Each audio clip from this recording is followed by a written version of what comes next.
ప్రభు అయిన యేసుక్రీస్తు నామంలో అందరికీ వందనాలు. ఈ 40 డేస్ ప్రేయర్ ఫెలోషిప్లో 30వ రోజు మన యొక్క వాక్యాంశముగా అపోస్తులుడైన నతనీయేలు గురించి మనం ధ్యానించుకుందాం. ఎవరండి? నతనీయేలు.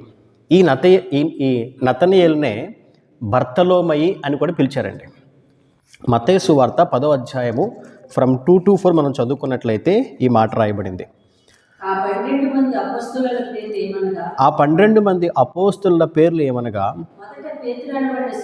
మొదట పేతురు అనబడిన సీమోను, అతని సహోదరుడగు అంద్రేయ, జబదేయ కుమారుడగు యాకోబు, అతని సహోదరుడగు యోహాను, ఫిలిప్పు, బర్తలోమయి. చాలండి. ఇక్కడ బర్తలోమయి అని మత్తయి సువార్తలో కానీ, మార్కు సువార్తలో కానీ, ఇంకా లూకా సువార్తలో కానీ బర్తలోమయి అని ఈ యొక్క నతనీయేలుని పిలిచినట్లుగా మనం చూస్తున్నాం. కారణం ఏంటండి అని అంటే, వాస్తవానికి బర్తలోమయి అనేది ఈయన యొక్క సర్నేమ్ అండి, అంటే ఇంటి పేరు అనమాట. ఈ బర్తలోమయి అనే పదం అరామిక్ భాషకు సంబంధించినటువంటి బర్తొలోమై అనే పదం నుండి వచ్చిందండి. దాని అర్థం ఏంటంటే, బర్ అంటే ఏంటంటే సన్ ఆఫ్ అని అర్థం అనమాట. బర్తొలోమై అంటే ఏంటంటే సన్ ఆఫ్ తొలోమై, అంటే తొలోమై యొక్క కుమారుడు అని అర్థం అనమాట. సో అందుకని ఈయన్ని బర్తొలోమై అని పిలిచారు. వాస్తవానికి ఈయన పేరు నతానియేల్ లేదా నెతానియేల్. ఈ నతానియేల్ అనే పేరు హెబ్రీ భాషకు సంబంధించింది. ఇది హెబ్రీ పదమైనటువంటి నెతన్యేల్, NETANEL, నెటన్యేల్ అనే పదం నుండి వచ్చిందండి. దీని యొక్క అర్థం ఏంటంటే God has given or gift of God, అంటే దేవుడు ఇచ్చాడు, దేవుడు దయచేశాడు, లేదా దేవుని బహుమానము అనే అర్థాన్ని ఇస్తుందన్నమాట. సో ఇది నతానియేల్ అనేటువంటి మాట యొక్క అర్థం. ఇప్పుడు నేను చెప్పినట్లుగానే ఇతని తండ్రి పేరు ఏంటండి? తోల్మై, బర్తొలోమై, సన్ ఆఫ్ తోల్మై. ఇతని తండ్రి గారి పేరు తోల్మై. ఈయన ఏ ప్రాంతానికి చెందినవాడండి అని అంటే, ఉత్తర ఇజ్రాయేల్లో గలిలయలోని కానా అనే పట్టణానికి చెందినటువంటి వ్యక్తి. మరి ఈయన్ని గురించి ప్రాముఖ్యంగా ఎక్కడ రాయబడింది అనంటే, యోహాను సువార్త 1వ అధ్యాయము 43, 44, 45. యోహాను సువార్త 1వ అధ్యాయం అండి, ఫ్రమ్ 43 to 45 చదవండి. మరునాడు ఆయన గలిలయకు వెళ్ళగోరి ఫిలిప్పును కనుగొని నన్ను వెంబడించుమని అతనితో చెప్పెను. ఫిలిప్పు బెత్సైదా వాడు, అనగా అంద్రేయ, పేతురు అనువారి పట్టణపు కాపురస్తుడు. ఫిలిప్పు నతానియేలును కనుగొని ధర్మశాస్త్రములో మోషేయు ప్రవక్తలను ఎవరిని గూర్చి వ్రాసిరో ఆయనను కనుగొంటిమి. ఆయన యోసేపు కుమారుడైన నజరేయుడగు యేసు అని అతనితో చెప్పాను. చదవబడిన వాక్య భాగంలో మనం క్లియర్గా మనకు అర్థమయ్యేది ఏంటంటే, మొదట ఈ ఫిలిప్పు గారు యేసుక్రీస్తు ప్రభుని మెస్సయ్యగా తెలుసుకున్న వెంటనే ఆయన ఏం చేశారండి? ఈ యొక్క నతానియేలు దగ్గరికి వచ్చి చెప్పడం మనం చూస్తున్నాం. ఇప్పటి వరకు మనం చూసింది ఏంటంటే, పేతురు అతని సహోదరుడైన అంద్రేయ తెలుసుకుంటాడు, తన సహోదరుడైనటువంటి పేతురుని యేసుక్రీస్తు వైపు నడిపిస్తాడు. ఆ తర్వాత జబదేయ కుమారులైనటువంటి యాకోబు, యోహాను, అంటే ఈ యొక్క అపోస్టల్స్ మధ్య ఒక రిలేషన్షిప్ ఉందండి. They are brothers. పేతురు, అంద్రేయ సహోదరులు, యాకోబు, యోహాను సహోదరులు. కానీ ఈ ఫిలిప్పు మరియు నతనీయేలు సహోదరులు కాదు. వీరి మధ్య ఎలాంటి రిలేషన్షిప్ లేదండి. ఎప్పుడైతే ఫిలిప్పు మెస్సయ్యను కనుగొన్నాడో, యేసుక్రీస్తు ప్రభువే ఈయనే నిజమైన రక్షకుడు అని తెలుసుకున్నాడో, వెంటనే నతనీయేలు దగ్గరికి వెళ్ళి, ఇదిగో మేము మెస్సయ్యను కనుగొన్నాం, మోషే ప్రవక్త చెప్పినటువంటి ధర్మశాస్త్రంలో రాయబడినటువంటి ప్రవక్తను రక్షకుడిని మేము కనుగొన్నామని చెప్పడం మనం చూస్తాం. ఈ సందర్భాన్ని బట్టి మనం ఏమర్థం చేసుకోవాలండి అని అంటే, ఈ యొక్క ఫిలిప్పు మరియు నతనీయేలు they are very good friends. వారు మంచి స్నేహితులండి. వాస్తవానికి ఈ ఫిలిప్పు ఏ ప్రాంతం వాడంటే బెత్సైదా అనే ప్రాంతానికి చెందినవాడు. కానీ నతనీయేలు గలిలయలోని కానా అనే ప్రాంతానికి చెందినవాడండి. ఈ రెండు కూడా వీటి మధ్య కనీసం ఒక 10 నుంచి 15 కిలోమీటర్ల డిస్టెన్స్ ఉంది. అయినప్పటికీ కూడా వారు మంచి స్నేహితుడు అవడం వల్ల వెంటనే ఎప్పుడైతే ఫిలిప్ గ్రహించాడో తన స్నేహితుడైనటువంటి ఆ యొక్క నతానియేలు దగ్గరికి వెళ్ళి ఈ యొక్క విషయాన్ని ఆయనకి తెలియజేయడం మనం చూస్తున్నాం అన్నమాట. మరి దీన్ని బట్టి మనం అర్థం చేసుకోవాల్సింది ఏంటంటే, ఒక వ్యక్తి తన జీవితంలో ఎవరితో సహవాసం కలిగి ఉంటాడు అనే దాని మీదే ఆ వ్యక్తి యొక్క భవిష్యత్తు ఆధారపడి ఉంటుంది అని నేను అంటానండి. Your fellowship determines your future. ఇక్కడ మనం చూస్తే ఈ నతానియేలు ఒక మంచి వ్యక్తితో, అంటే దైవభక్తి కలిగినటువంటి ఒక ఫిలిప్పు అనేటువంటి వ్యక్తితో ఈయన సహవాసం కలిగి ఉన్నాడు, లేదా మంచి స్నేహం కలిగి ఉన్నాడండి. ఎప్పుడైతే ఇలాంటి ఒక మంచి వ్యక్తి లేదా దైవభక్తి కలిగినటువంటి వ్యక్తితో సహవాసం చేస్తున్నాడో, ఫిలిప్పు యేసును కనుగొనగానే తన స్నేహితుడి దగ్గరికి వచ్చాడు. నతానియేలు కూడా యేసుక్రీస్తు ప్రభువుని తెలుసుకోవడానికి ఉపయోగపడిందండి. హల్లెలూయా. మరి బైబిల్ ఒక మాట మనం చదువుకున్నట్లయితే 1 కొరింథీ పత్రిక 15వ అధ్యాయము 33వ వాక్యం మనం చదువుకున్నట్లయితే 1 కొరింథీ చాప్టర్ 15 వర్స్ 33 మనం చదువుకుందామండి. మోసపోకుడి దుష్ట సాంగత్యము మంచి నడవడిని చెరుపును. మోసపోకుడి దుష్ట సాంగత్యము మంచి నడవడిని చెరుపును. ఎవరైతే మంచి సహవాసం కలిగి ఉంటారో వారు మరి గొప్పగా ఎదగగలుగుతారు. ఎవరైతే చెడ్డ సహవాసం కలిగి ఉంటారో, దుష్ట సాంగత్యం కలిగి ఉంటారో, అప్పుడు మంచి ప్రవర్తన కూడా పాడైపోతుందని ఇక్కడ వాక్యంలో రాయబడిందండి. అంత మాత్రమే కాదండి, సామెతల గ్రంథము 22వ అధ్యాయము 24వ వచనంలో ఏముందంటే ఆ మాట మనం చదువుకుందాం. సామెతల గ్రంథము, కోపచిత్తునితో సహవాసము చేయకుము, క్రోధము గలవానితో పరిచయము కలిగి ఉండకుము. కోపచిత్తులతో సహవాసం చేయొద్దు. అలాంటి కోపిష్టోడితోనూ క్రోధము కలిగిన వాడితోనూ మీరు దూరంగా ఉండని చెప్పి బైబిల్ చెప్తుంది. దానికి అర్థం ఏంటంటే, ఈరోజు మన జీవితాల్లో మన సహవాసాలు మనల్ని పాడు చేసే ప్రమాదం ఉందండి. మనం ఎవరితో సహవాసం చేస్తున్నాము అనే దాని మీదే మనం ఏ రకంగా ముందుకెళ్ళగలుగుతాము, మన భవిష్యత్తు ఎలా ఉంటుంది అనేది మరి క్లియర్గా ఆధారపడి ఉంటుంది. కాబట్టి ఎల్లప్పుడూ కూడా మనం మంచి సహవాసంలో, మంచి వ్యక్తుల సహవాసంలో మనం ఉండడానికి మనం ప్రయత్నం చేయాలి.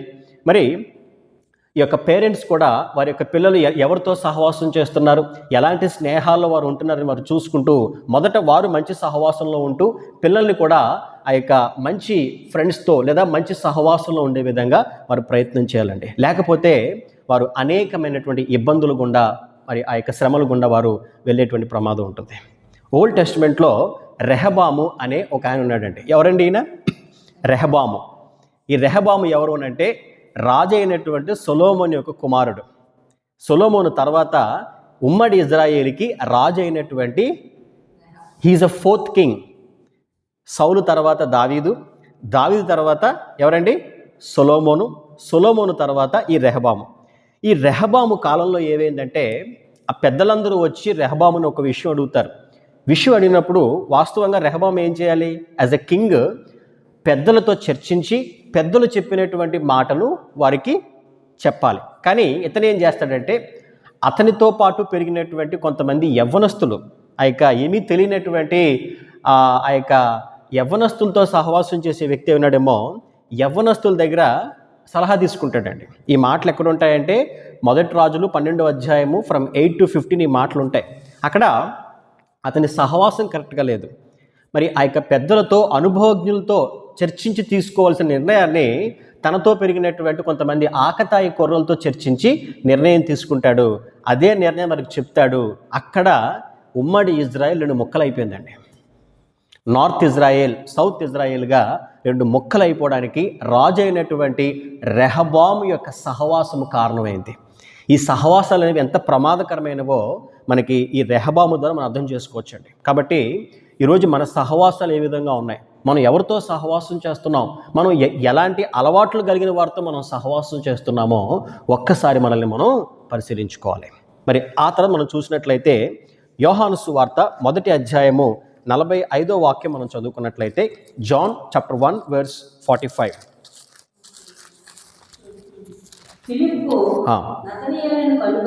ఫిలిప్పు నతనయేలును కనుగొని ధర్మశాస్త్రములో మోషేయు ప్రవక్తలను ఎవరిని గురించి వ్రాసిరో ఆయనను కనుగొంటిమి. ఆయన యోసేపు కుమారుడైన నజరేయుడగు యేసు అని అతనితో చెప్పాను. ఇక్కడ ఓకే. ఆ తర్వాత ఏముందంటే, అందుకు నతనయేలు, చదవండి, నజరేతులో నుండి మంచిదేదైనా రాగలదా అని అతను అడుగగా, వచ్చి చూడమని ఫిలిప్పు అతనితో అనెను. ఏమండి, ఎప్పుడైతే ఈ భక్తుడైన ఫిలిప్పు ఈ యొక్క నతనయేలుతో ఈ రకంగా చెప్తున్నాడో, ఇక్కడ నతనయేలుకు ఒక సందేహం వచ్చిందండి. అదేంటంటే, నజరేతు నుండి మంచిదైనా రాగలదా అని ఒక డౌట్ వచ్చింది. ఇక్కడ నా క్వశ్చన్ ఏంటంటే, is it a valid point? అతనికి వచ్చినటువంటి ఆ యొక్క సందేహము, ఆ డౌటు వ్యాలిడా కాదా చెప్పండి. అంటే ఆయనకు వచ్చినటువంటి క్వశ్చన్ వ్యాలిడా కాదా అంటే 100% వ్యాలిడ్ అండి. ఆ యొక్క సందేహంలో ఎలాంటి ఇట్స్ అనుమానం లేదు. ఎగ్జాక్ట్గా 100% ఇట్స్ వ్యాలిడ్ పాయింట్. ఎందుకు ఈ మాట చెప్తున్నానంటే, మీకా గ్రంథము 5వ అధ్యాయము 2 and 3 మనం చదువుకున్నట్లయితే ఈ మాట అక్కడ మనం చూడగలుగుతామండి. మీకా గ్రంథము 5వ అధ్యాయము 2 and 3 మనం చదువుకుందాం. 764 పేజ్ నెంబర్ అండి.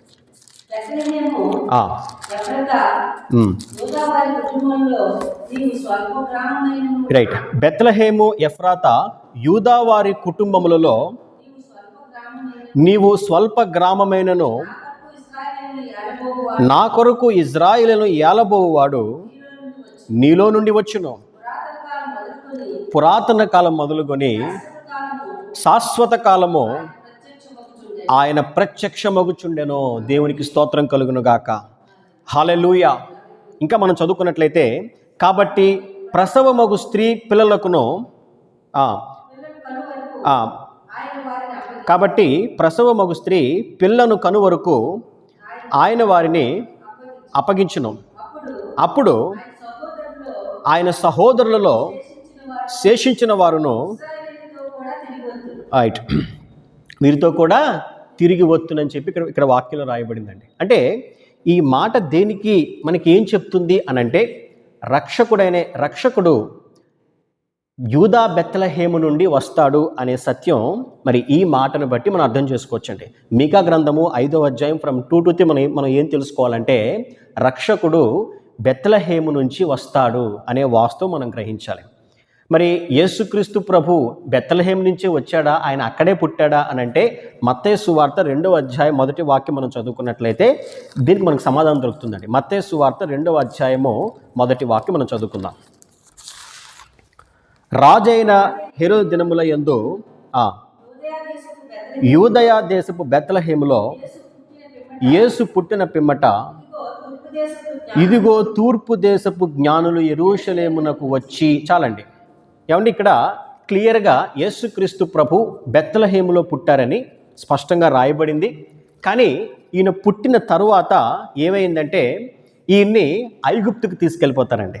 మత్తయి సువార్త 2వ అధ్యాయము from 13 to 40 మనం చదువుకున్నట్లయితే, మత్తయి సువార్త 2వ అధ్యాయం 13-14 అండి. వారు వెళ్ళిన తరువాత ఇదిగో ప్రభు దూత స్వప్నమందు యోసేపుకు ప్రత్యక్షమై, హేరోదు ఆ శిశువును సంహరింపవలనని ఆయనను వెదగబోచున్నాడు గనుక నీవు లేచి ఆ శిశువును ఆయన తల్లిని వెంట పెట్టుకొని ఐగుప్తునకు పారిపోయి నేను మీతో తెలియజెప్పు వరకు అక్కడనే ఉండుమని అతనితో చెప్పాను. రాత్రికి రాత్రి యోసేపు ఏం చేస్తాడంటే, ఆ శిశువును, యేసుక్రీస్తు ప్రభువును రాత్రికి రాత్రే ఆయన ఇక ఐగుప్తికి ఆయన తీసుకెళ్ళడం మనం చూస్తామండి. అది ఎందుకు అని అంటే, that is also a part of a prophecy. అది కూడా ఒక ప్రాఫెసీలో ఒక భాగం అండి. అక్కడ ఉంటుంది, ఐగుప్తులో నుండి నా కుమారుణ్ణి పిలిచి తిని అని ప్రవక్త ద్వారా ప్రభు సెలవిచ్చిన మాట నెరవేరుబడినట్లు హెరోదు మరణము వరకు అక్కడ నుండెను. ఆ విధంగా యేసుక్రీస్తు ప్రభు యూదా బెత్లెహేములో పుట్టారు. ఆ తర్వాత ఈ రాజు కారణం చేత మరి ప్రమాదం జరుగుతుందేమో అని చెప్పి, అటాక్ చేస్తాడేమో అని చెప్పి అక్కడి నుంచి ఐగుప్తుకి తీసుకెళ్తారు. ఆ తర్వాత ఐగుప్తు నుండి మరలా వెనక్కి వస్తారండి. మత్తయి సువార్త 2వ అధ్యాయము 22 మరియు 23.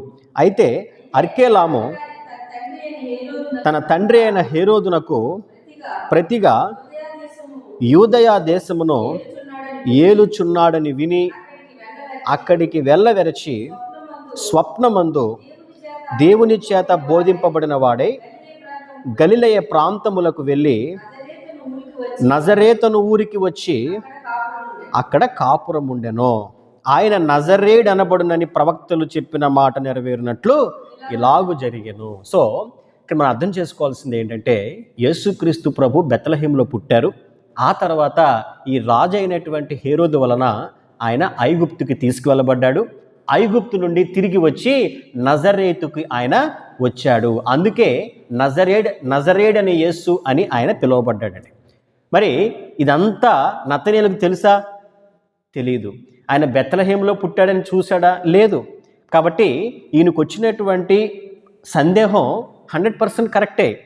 నజరేతు నుండి ఏదైనా మంచిది రాగలదా అని అంటే, అప్పట్లో నజరేత్ అనేది దొంగలకు, వారికి వీరికి అదొక కేంద్రంగా ఉండేదంటండి. అదొక చెడ్డ స్థలంగా ఉండేదంట. అందుకే బహుశా ఆయన నజరేతు నుండి మంచిదైనా రాగలదా అని చెప్పి ఆయన సందేహం ఆయన వ్యక్తం చేశారు. అప్పుడు ఫిలిప్ ఏమంటాడంటే, వచ్చి చూడయ్యా అని చెప్పి ఆ యొక్క నతనీయుని పిలుస్తాడండి. సో మరి ఈ యొక్క సందర్భాన్ని మనం ఏమర్థం చేసుకోవాలండి అని అంటే, ఏ విశ్వాసైనా ఒక బోధకుడు, ఒక పాస్టర్ గారు, ఒక ఎవాంజలిస్టు చెప్పినటువంటి మాటల్ని ఎవరు చెప్పినప్పటికీ కూడా గుడ్డిగా నమ్మకూడదు అనే సత్యం మనం గ్రహించాలి. ఇక్కడ నతానీయేలుకు వచ్చినటువంటి ఆ ఒక్క సందేహాన్ని బట్టి మనం అనలైజ్ చేస్తే మనకి ఎన్ని విషయాలు తెలిసినాయండి? We have learned a lot కదా. కాబట్టి ఏ విషయమైనా మనం బైబిల్ గ్రంథంలో ఆ యొక్క వాక్యము ఉందా లేదా అని పరిశీలించి పరీక్షించి మనం తెలుసుకోవాలి అనేది మరి ఈ యొక్క భక్తుల ద్వారా మనం తెలుసుకోవాల్సిన రెండవ ప్రాముఖ్యమైన విషయం అండి. ఉదాహరణకి అపోస్తుల కార్యాలు 17వ అధ్యాయము ఒక వాక్యం మనం చదువుకున్నట్లయితే, అపోస్తుల కార్యాలు 17వ అధ్యాయము 10-11 మనం చదువుకుందామండి. అక్కడ ఏముందంటే, వెంటనే సహోదరులు రాత్రివేళ పౌలును శీలను బెరయకు పంపించిరి. వారు వచ్చి యూదుల సమాజ మందిరములో ప్రవేశించిరి. వీరు దెస్సలోనికయలో ఉన్న వారి కంటే గనులై ఉండిరి గనుక ఆసక్తితో వాక్యమును అంగీకరించి పౌలును శీలయును చెప్పిన సంగతులు అలాగున్నవో లేవో అని ప్రతిదినమును లేఖనములు పరిశోధించుచూ వచ్చిరి. దేవునికి మహిమ కలుగునుగాక. Everyone should examine the scripture before believing anything. మనం ఏదైనా ఒక విషయాన్ని, ఒక వాక్యాన్ని, ఒక సందర్భాన్ని మనం నమ్మే ముందు అది వాక్యానుసారమైందా కాదా, అది బైబిల్లో ఉందా లేదా మనం పరీక్షించి చూసిన తర్వాతే మనం వాటిని నమ్మాలండి. ఉదాహరణకి ఇప్పుడు నేను వాక్యం చెప్తున్నాను, నా మాటల్ని పూర్తిగా నమ్మచ్చా అంటే నమ్మకూడదు. నేను చెప్పినటువంటి విషయాలు బైబిల్ గ్రంథంలో ఉన్నాయా లేవా అని పరీక్షించి తెలుసుకున్న తర్వాతే ఒక విషయాన్ని మనం నమ్మాలి.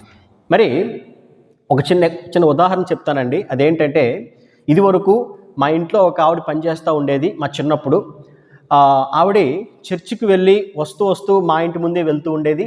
మేము ఆపితే ఆగేది కాదు. నేను ఆగకూడదండి, నేను ఇంటికి వెళ్ళిపోవాలి ఇమీడియట్గా అని చెప్పి ఆక్కడిని ఇంటికి వెళ్ళిపోయేదండి. ఆ నెక్స్ట్ డే వచ్చిన మేము అడిగేవాళ్ళం, ఏమమ్మా నేను ఆపితే ఎందుకు ఆగలేదు, మీకు ఏది ఇద్దాం అనుకున్నాం ఆగలేదంటే, లేదండి మా పాస్టర్ గారు ఏం చెప్పారంటే, చర్చిలో ప్రార్థన అయిన వెంటనే మా ఇంటికి వెళ్ళిపోవాలంటండి, అప్పుడు ఆశీర్వాదం అంతా కూడా మా ఇంటికి వచ్చేస్తుందంట. అలా కాకుండా నేను మధ్యలో ఆగినా, ఎవరింటికైనా వెళ్ళినా ఆ ఆశీర్వాదం ఆ ఇళ్ళకి వెళ్ళిపోద్దండి అని చెప్పిందండి. నిజంగా కూడా మరి ఎంత దారుణం అండి. మరి ఇలాంటి బైబిల్ గ్రంథంలో లేనటువంటి విషయాలను ఉన్నట్టుగా రుద్దుతూ, పాపం తెలియని వారికి ఇవే రుద్దుతూ వారిని ఇంకా అజ్ఞానులుగా మార్చడం సరైన పద్ధతి కాదు. కాబట్టి నేను ప్రత్యేకంగా చెప్పే సలహా ఏంటంటే, వాక్యం వినేవారు లేదా ఆన్లైన్ ద్వారా కానీ ఆఫ్లైన్ ద్వారా కానీ వాక్యం ఎవరైతే వింటూ ఉన్నారో, పాస్టర్ గారు చెప్పేటువంటి మాటలను గుడ్డిగా నమ్మొద్దు. ఆయన చెప్పినటువంటి మాటలు బైబిల్ గ్రంథంలో, లేఖనాల్లో ఉన్నాయా లేదా అని పరీక్షించి పరిశీలించి ఒక నిర్ధారణకు రావాలని చెప్పి నేను ప్రతి ఒక్కరిని కోరుతున్నానండి. మరి దీన్ని ప్రాముఖ్యంగా రెండో విషయంగా మనం చూడాలి. మరి మూడవదిగా మనం చూస్తే యోహాను సువార్త, యోహాను సువార్త 1వ అధ్యాయము 47-48. యేసు నతానియేలు తన యొద్దకు వచ్చుట చూచి, ఇదిగో ఇతడు నిజముగా ఇజ్రాయేలీయుడు, ఇతని యందు ఏ కపటమును లేదని అతన్ని గూర్చి చెప్పెను. ఇతనిలో ఏ కపటము లేదు, ఇతను నిజముగా ఇజ్రాయేల్ అని చెప్పి, ఇజ్రాయేల్ వాడని చెప్పి ఇక్కడ యేసు ప్రభు చెప్తున్నారండి. దానికి ఆయన చెప్పినటువంటి మాట రియాక్షన్ ఏంటంటే, నన్ను నీవు ఎలాగూ ఎరుగుదువని నతానియేలు ఆయనను అడుగగా, యేసు ఫిలిప్పు నిన్ను పిలువక మునిపే నీవు ఆ అంజూరపు చెట్టు క్రింద ఉన్నప్పుడే నిన్ను చూచితినని అతనితో చెప్పెను. ఏమండి, ఇక్కడ దేవుడు ఒక అద్భుతమైన విషయాన్ని చెప్పారు. అంటే వాస్తవానికి ఈ నతానియేలు ఆ యొక్క అంజూరపు చెట్టు కింద ఉన్న విషయం ఎవరికీ తెలియదు. ఫిలిప్పుకు కూడా బహుశా తెలియకపోయి ఉండొచ్చు. ఆ అంజూరపు చెట్టు కింద నుంచి వచ్చిన తర్వాత ఫిలిప్పు ఈయన కలిసి ఉండొచ్చండి. అంటే అతను ఆ చెట్టు కింద ఉన్నప్పుడు ఎవ్వరు ఆయన చూడలేదు, బహుశా ఆయన ఎవరికి చెప్పలేదు. అలాంటి ఒక విషయాన్ని యేసుక్రీస్తు ప్రభు చెప్పినప్పుడు ఆయన ఆశ్చర్యపోతాడండి.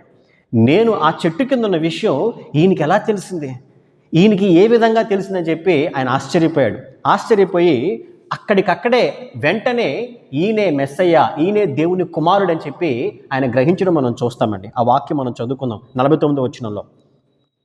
నతానియేలు, బోధకుడా, నీవు దేవుని కుమారుడవు, ఇజ్రాయేలు రాజువు అని ఆయనకు ఉత్తరం ఇచ్చెను. Rabbi, you are the son of God, you are the king of Israel.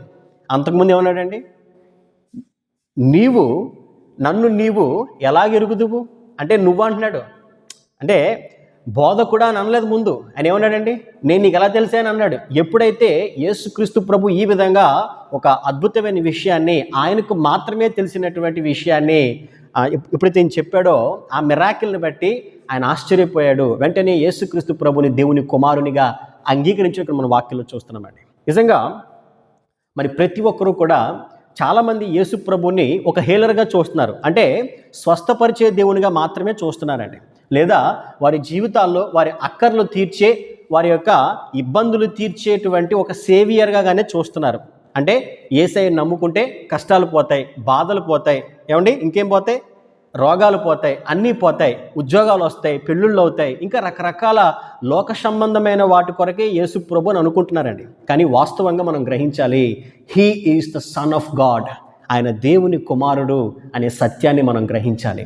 ఆయన ఈ భూమి మీదకి వచ్చింది మన పాపాలను కడిగి ఆయన రాజ్యంలోకి మనల్ని తీసుకెళ్లడం కోసమే ఆయన వచ్చాడనే సత్యాన్ని మనం నతానియేలు గ్రహించినట్లుగా మనం గ్రహించాలని ఈ సందర్భంగా నేను తెలియజేస్తానండి. కాబట్టి భక్తుడైనటువంటి నతానియేలు ఏ రకంగా యేసుక్రీస్తు ప్రభువుని అంగీకరించాడో, ప్రభువుకి లోబడి జీవించాడో, అలా మనము కూడా జీవించినట్లయితే మనము కూడా గొప్పగా దీవించబడగలుగుతాం.